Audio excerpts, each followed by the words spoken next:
Shalom, horas bagi kita Bapak Ibu Saudara-saudari yang dikasihi oleh Tuhan Yesus Kristus dimanapun kita berada. Berjumpa lagi di jam Jepek ala Maripola. Sebelum saya menyampaikan firman Tuhan, terlebih dahulu kita berdoa. Bapa dalam surga, kami bersyukur buat kasih karunia Tuhan yang menyertai kami.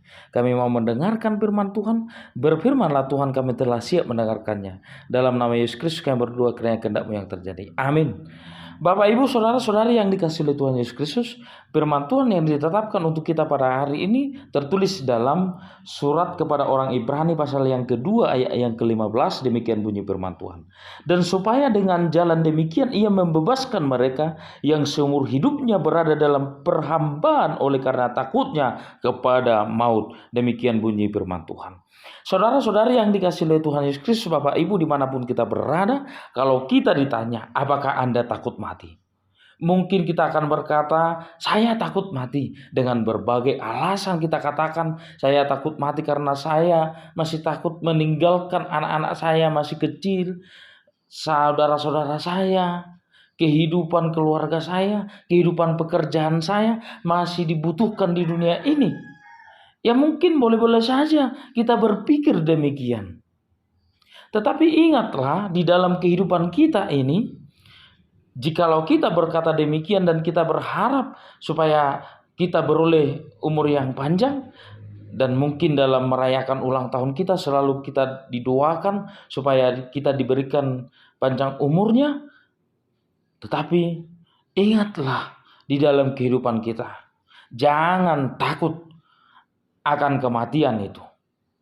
Jikalau kematian itu menghampiri kehidupan manusia, ingatlah bahwa kematian itu bukan akhir dari kehidupan manusia, tetapi awal dari kehidupan manusia, yaitu kehidupan yang kekal.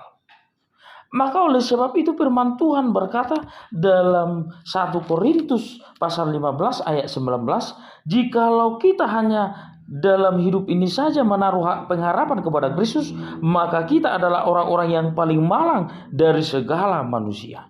Kita tidak boleh menaruh pengharapan kepada Kristus hanya di dunia ini saja. Tetapi ingatlah, ada kehidupan yang kekal yang disediakan Tuhan bagi kita.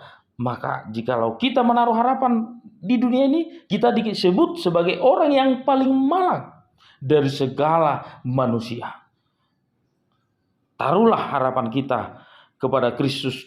Dia itu kehidupan yang kekal, sorga kelak bagi setiap orang yang percaya kepadanya. Lihatlah Bapak Ibu Saudara-saudari yang dikasihi oleh Tuhan Yesus Kristus, Lazarus di dalam hidupnya dia miskin, dia menghadapi pergumulan yang sangat berat dengan penyakit borok, tetapi Tuhan menaruh tempat di sorga bagi Lazarus setelah dia mati dengan kemiskinannya, dengan penyakit boroknya.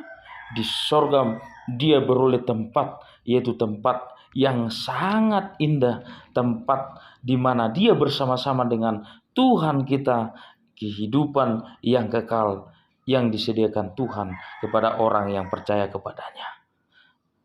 Maka dalam firman Tuhan di dalam 1 Korintus 15 ayat 54 sampai 57 berkata bahwa maut telah ditelan dalam kemenangan. Hai maut, di manakah kemenanganmu? Hai maut, di manakah sengatmu? Sengat maut ialah dosa dan kuasa dosa ialah hukum Taurat. Tetapi syukur kepada Allah yang telah memberikan kepada kita kemenangan oleh Yesus Kristus Tuhan kita. Karena Tuhan telah memenangkan kita.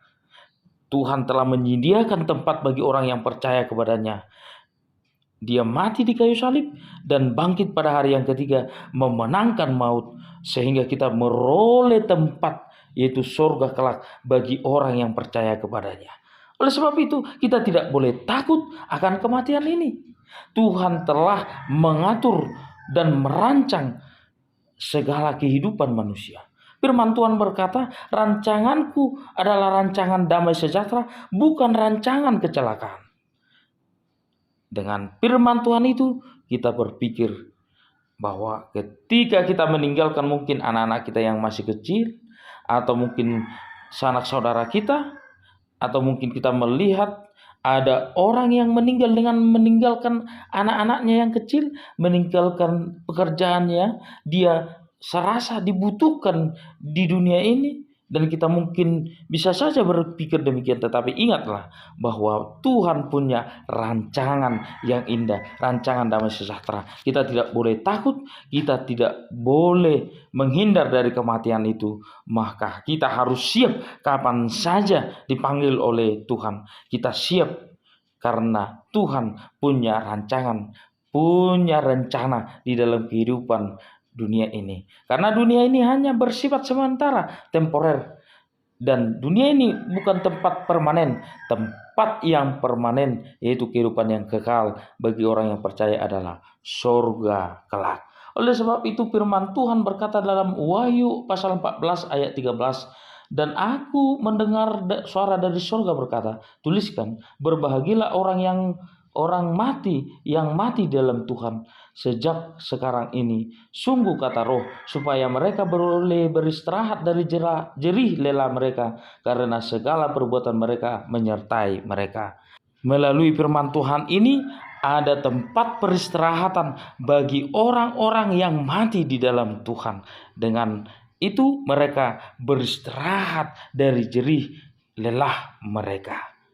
Dengan demikian dapat kita simpulkan bahwa jangan lagi kita diperhamba oleh maut, tetapi ingatlah bahwa kita beroleh pengharapan di sorga kelak, tempat bagi orang yang percaya kepadanya. Dan kita sudah dibebaskan, dan seumur hidup kita dibebaskan dari perhambaan maut dengan beroleh tempat sorga yang disediakan Tuhan bagi kita. Tuhan Yesus memberkati. Kita berdoa.